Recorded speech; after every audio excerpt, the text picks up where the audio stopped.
Out of sight in the White House for the moment, but still using his power as president. Donald Trump settling scores, sacking his defense secretary. Mark Esper finding out he'd been terminated by tweet. Esper, dubbed Yesper by the president, finally fell foul of the Oval Office in the summer. As racial justice protests swept American cities, the president considered putting troops on the street. Esper insisted that wasn't going to happen. The election is still on Donald Trump's mind, sending out a series of tweets about states he claims are in dispute. In the Senate, the Republican leader said the president was right not to concede right now. President Trump is 100% within his rights to look into allegations of irregularities and weigh his legal options. But his Democratic counterpart admitted he was worried where the president was taking the country.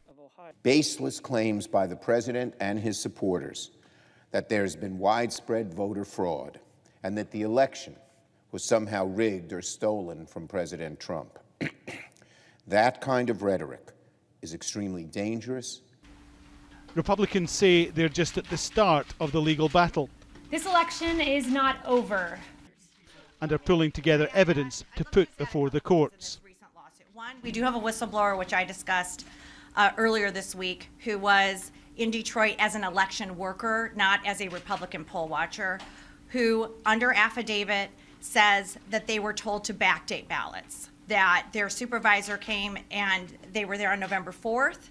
Ballots that came in with no date, they were told by the supervisor, backdate the ballots to November 2nd or November 3rd so they will count. So that has been submitted to the to the U.S. Attorney in the Eastern District of Michigan. We haven't had to put it. Attorney General William Barr has told prosecutors to investigate any substantial allegations of fraud before the results are verified. It's been seen by critics as a political move to give more credibility to unfounded allegations made by the president.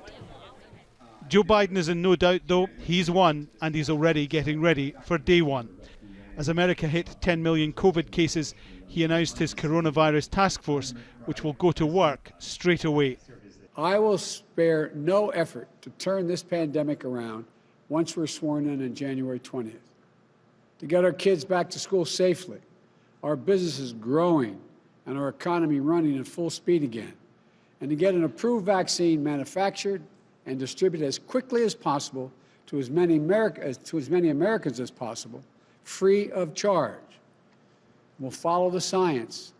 Two more people who were at the President's election night event have tested positive for COVID. Cabinet Secretary Ben Carson and David Bosey, who's leading the legal efforts in the contested states. As America faces a spike in cases, Vice President Mike Pence, who leads the administration's coronavirus task force, is heading to Florida for 5 days on vacation. Alan Fisher, Al Jazeera, Washington. Chris Haynes is an Associate Professor of Political Science and Legal Studies at the University of New Haven. He joins us live on Skype from Milford, Connecticut. Chris, it's actually in your title, politics and legal. They're the two crucial things that are going on here right now. What is the first priority for the Trump campaign? Is it controlling the narrative, or is it getting this legal process underway?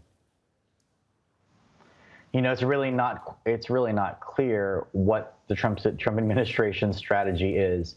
Obviously, they're trying to control the narrative, but the narrative itself is something that has really gotten out of control for them. Joe Biden, by conducting these shadow or separate news conferences, he is the president-elect in the eyes of most of the media and the United States, being congratulated by President George W. Bush and other Republicans.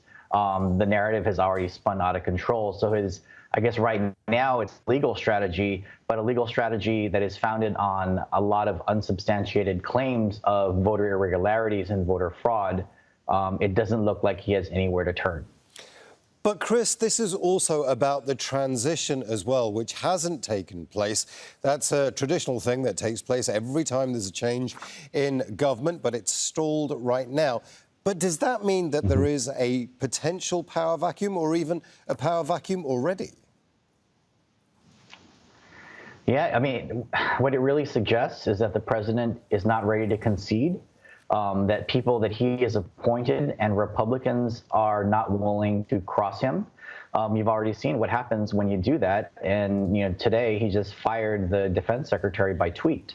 And so what it really suggests is that we need to wait, in a way, for President Trump to come to the realization that he's not going to win this election, and he does need a peaceful transfer of power, and for those under him to receive that message.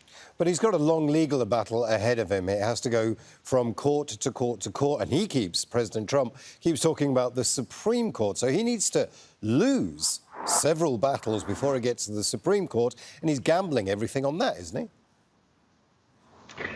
He is. And the reality is, I'm not sure if it'll ever become a reality that'll ever even get to the Supreme Court. You really need substantial cases of election fraud.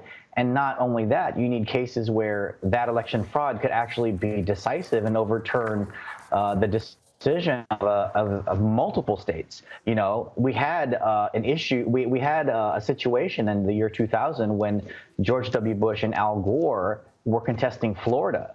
But in that case, it was completely different. It was a single state where there were a lot of voting irregularities and voter issues with the ballots. In this election, we have multiple states that Trump would need to overturn, and it's just not clear if there are any cases that are going to be substantial or decisive to warrant a court review. Chris Haynes, thank you very much, joining us from Milford, Connecticut. Absolutely. Thank you.